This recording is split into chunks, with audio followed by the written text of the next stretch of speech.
Hi, welcome. Get comfy, maybe make yourself some tea, and let's get down to it. I'm going to briefly cover 3 topics today. First, who did and currently does the work of actual striking, and why we should call the kind of digital striking associated with the climate justice movement digital advocacy instead.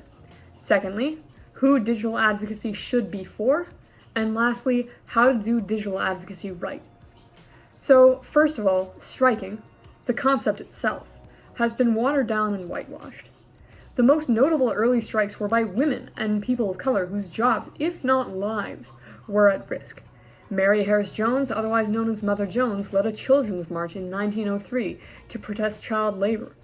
One of her nicknames was the most feared woman in America. Dora Lee Jones created the Domestic Workers Union in 1934, and Dorothy Lee Bolton built on her work for the National Domestic Workers Union of America years later.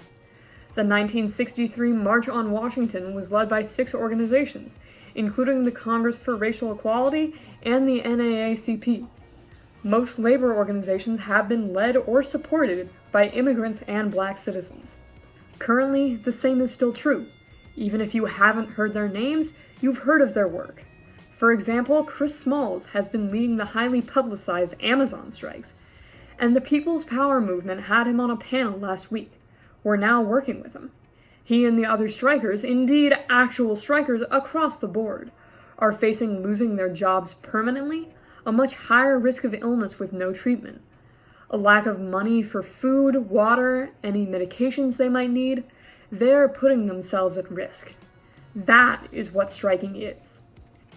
Digital striking for climate is not striking at all, unless you are also involved in a boycott or local action. It is protest, which is extremely important, but it is not striking. When you overuse a word describing things it doesn't apply to, it loses power. Most digital strikes should simply be called digital advocacy, and that's it.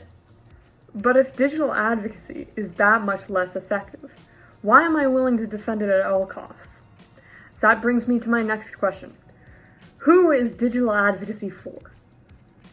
You may have noticed I get a little angry whenever able and neurotypical people engage in digital advocacy without mentioning disabled people or are interviewed about it in lieu of disabled people. You may have received one of my messages asking whether you or another person thought of disabled people if you were featured in a piece or video about it. This is why. I am physically disabled and neurodivergent, and I have been advocating for climate justice digitally for at least 4, maybe 5 years.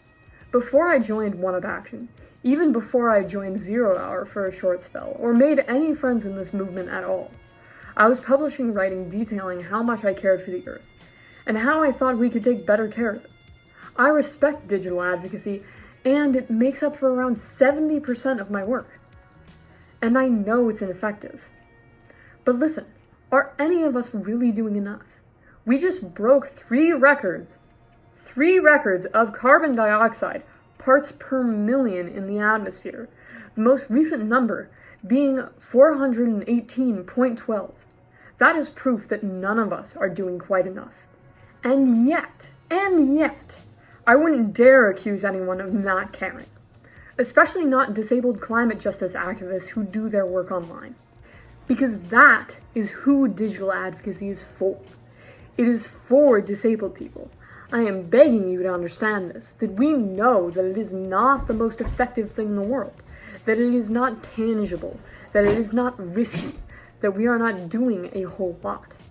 But we are doing all we can, and when abled and neurotypical people enter this space and fail to mention disabled people, fail to collaborate with us, feature us, and center us, they overwhelm our corner of the movement, the only corner we've got, and water us down.